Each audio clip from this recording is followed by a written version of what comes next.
So Top 500 in Overwatch is no longer called Top 500. That title is completely gone, and they've replaced it with something called Challenger. Yes, if you play Riot Games League of Legends, hitting Challenger is a thing in Overwatch as well. If you look at the leaderboard, you'll see the ranks, Champion, and then a mix of lower Grandmasters, then back to Champion. It is no longer about having the absolute highest rank in the region, but instead, it's based on your Challenger score, which is based on the amount of games you play and earning points or challenger points. The higher rank you are, you will be earning more points per game, and they'll be earning a lot more as the season goes on to incentivize people to continue playing late into the season instead of getting a rank and camping. There's a lot of pros and cons of this new system. Most people right now are complaining because they miss, what's comfortable and what Top 500 actually means for a lot of people. But they released a blog article today called Weekly Recall up to the challenge to hopefully explain it a little bit. And then I'll give you my opinion on what I think after reading this as well. So, blog article December 12th is called Weekly Recall Up to the Challenge. Have you ever stared longingly at the top 500 leaderboards, wondering if you'd ever see your name next to one of those Overwatch's most fearsome competitors? Whether you're just climbing out of bronze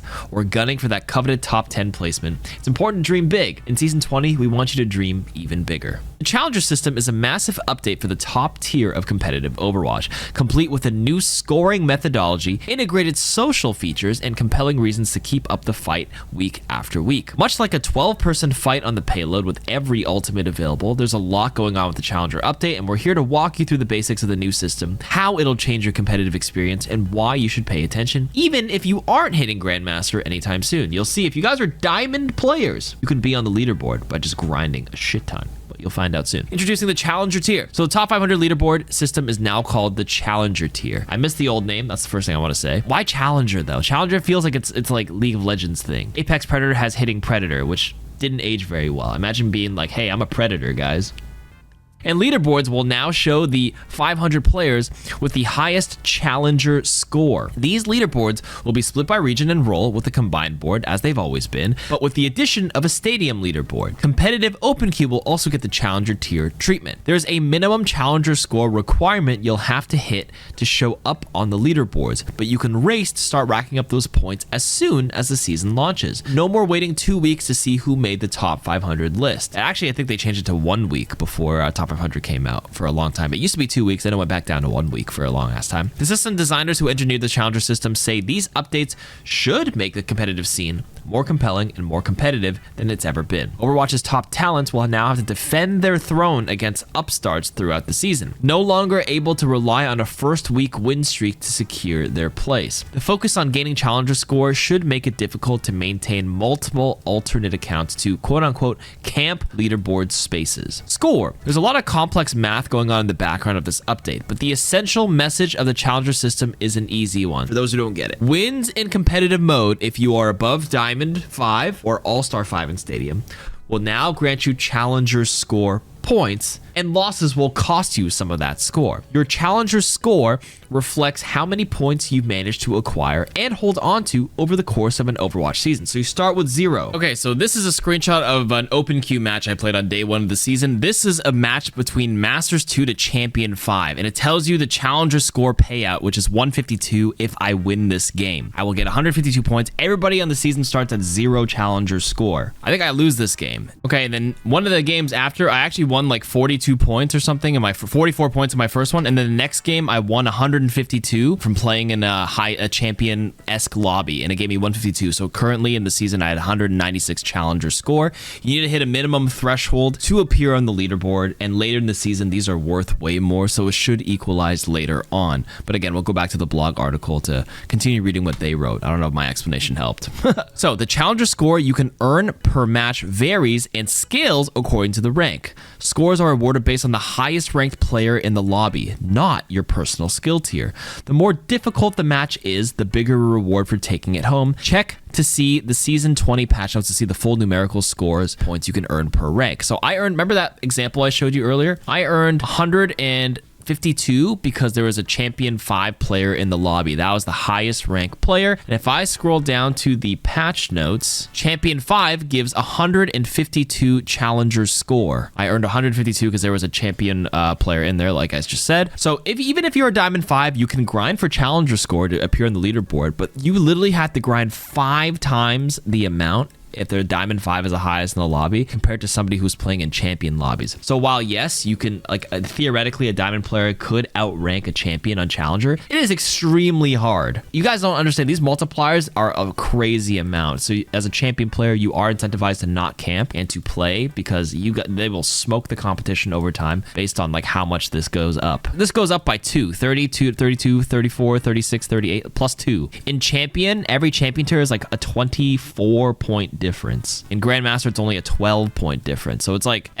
logarithmic? No, whatever. You know what I mean. Unlike wins, losses are calculated for your specific rank. You'll lose 33% of the Challenger score amount you would win on your rank at a loss. So if you lose a match on Masters 3, for example, you'd lose approximately 16 points, a third of the anticipated win amount of 50 points. So if you played a Masters 3 lobby, yeah, it says here, I mean, they wrote it there too in the article, but Masters 3 is 50 points. If you lose 16. You can't do 17 because that's not divisible. Closest number is 16. I guess they round down. Losses are not affected by the ranks of the others in the lobby. So it's always based on the highest rank. Points they give out, and then if you lose, it'll be that. So it's always going to be going up because you're always losing a third usually. The Challenger score displayed in your career profile and possibly the leaderboards is a direct reflection of your score during a season. But there's also a combined score and a leaderboard that shows the sum of your role-specific Challenger scores in both core, competitive, and stadium. So say you have 500 Challenger score in the tank and 700 in support, your combined score would now be 1200. So now there are 9 total leaderboards per platform and region to set your sights on in Season 20. You have tank, support, and damage,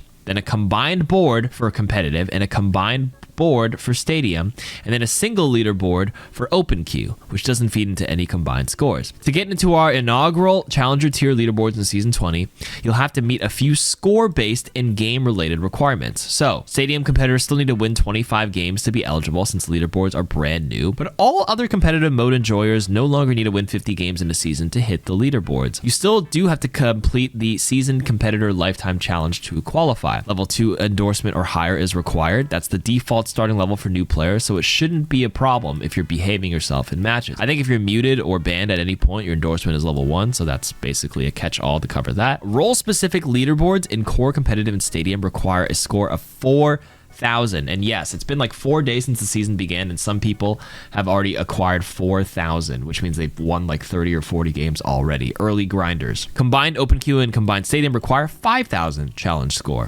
At first glance, you might be like, wow, so it's just people who work a 9 to 5 have no chance to catch up. That's not necessarily true. Too hot for you? Gaining and maintaining your presence in Challenger tier is a marathon, not a sprint. Every week during a season, we'll be encouraging your progress and maybe your last minute dashes with a heat bonus for Challenger score. The amount of Challenger score gained during matches will bump up by 5% per week for all competitors, leading to a whopping 40% bonus at the end of a typical 9-week season. Our developers have noted they're willing to tune this number if it ends up a little too spicy. So basically, everything will be worth way more. So instead of it's 40% by week 9, 40% more for like a champion 3 lobby would be 280 points, right? Is that quick maths? So everything gets multiplied like crazy. So even if you grind right now, like you will reap the most rewards for end of season games is what they're trying to say as well. This next title is called Streams, Dreams, and More. That's a lot of hard work, Overwatch devs. You're probably saying to yourself while messaging the duo partner least likely to throw your games. What do we get out of it? If you love when numbers go up, and who doesn't, you'll be happy to hear that your Challenger score will be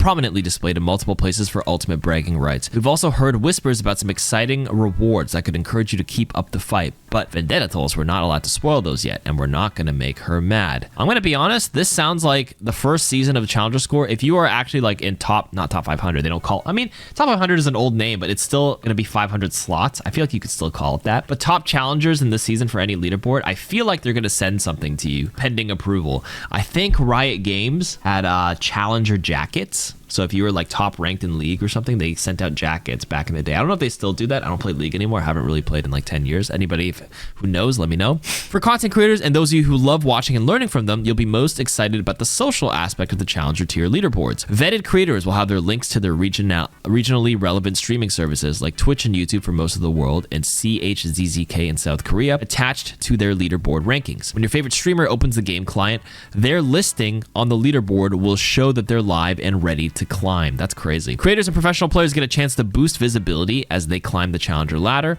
while the rest of us gain an easier way to to catch their streams. For safety reasons, this opportunity isn't open to just anyone. Creators must be vetted by regional community teams and must abide by a set of community guidelines, or else you lose this privilege. So no slurring on cooldown. So don't call anybody tracists and clankers or whatever the hell people are saying these days. 6, 7, 8, 9, whatever.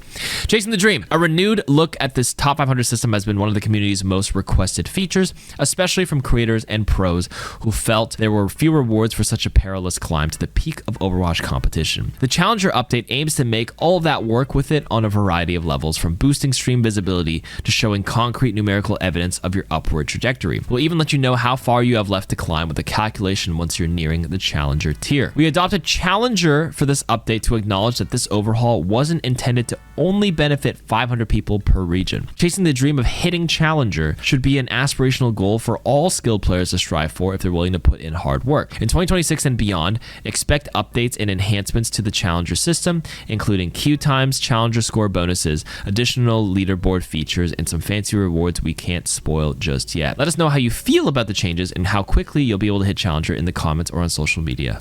Good luck. Now I'll give you my thoughts so far. I think everyone's initial reaction on social media, Reddit, saying this is dumb, they missed the old system.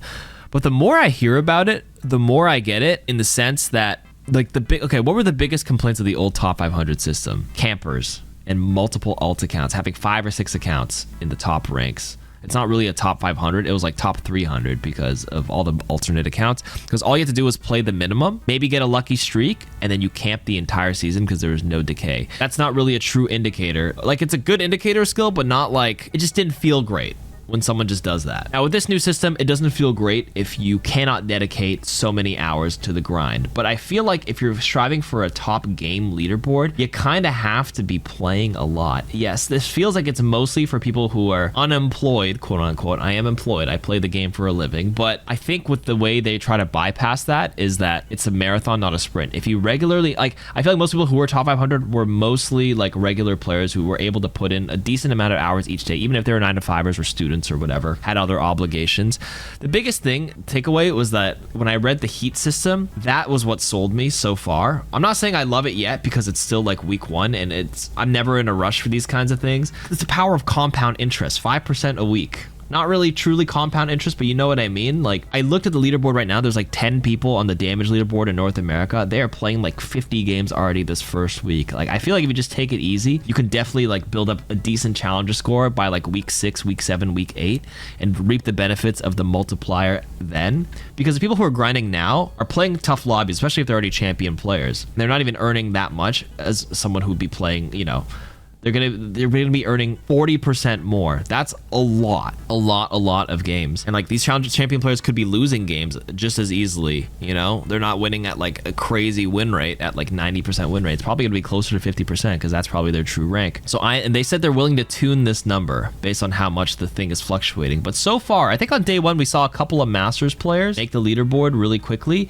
But that's no different than the old system where like people who just wanted that quick top 500 icon permanently on their profile just had to grind a lot for the first week, and then a Masters 5 player or like a Diamond 3 player on certain regions, Diamond 5 players could show up on the leaderboard just because they were also grinding very early as well. By the end of the season, they were kicked out because everybody got their games in. By the end of most seasons, the top 500 leaderboard at the bottom was like way harder to get into, which is going to be the same thing. The same, like right now, it gives me similar feelings because it's week 1 and there's no multiplier, but literally by like week 7, 8, or 9, I think it'll be a lot more clearer. And I'm willing to give this system a shot.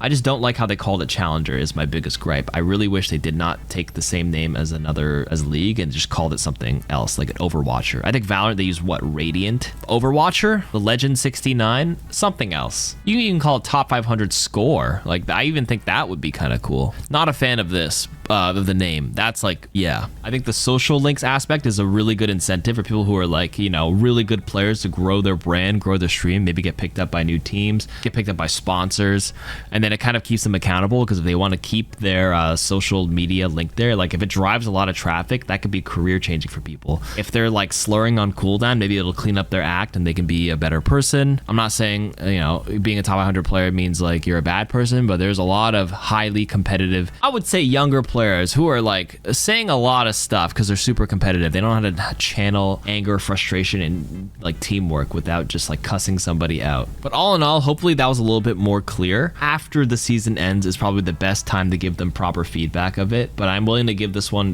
new system a shot. And my early impression is that, you know, I'm here for it. I think end of season score would probably be maybe like 15,000 to 20,000 if I had to guess, would be like your top 500 score at the end of the season, if I had to guess. But like, I might be totally wrong on this if they change the multiplier, because some people are already at like 5,000-6,000 in week 1, and like eventually they're gonna hit a wall and maybe start losing. Maybe it goes even higher, but that's just my initial guess. But yeah, I think I kept this yapping for a little too long. Let me know what you guys think as well in the comments. Pushing aside the initial gut reaction, like thinking critically on like what the implications are with the system and the heat and the multipliers, pros and cons. Again, it doesn't benefit the people who like have to have a lot of obligations, or it could based on this multiplier, who knows. Feedback in the comments is appreciated. I kind of want to read your perspectives as well, away from Reddit, and unless you guys are always commenting on Reddit. I saw Reddit's reaction. I want to see what people who watch this video's reaction is.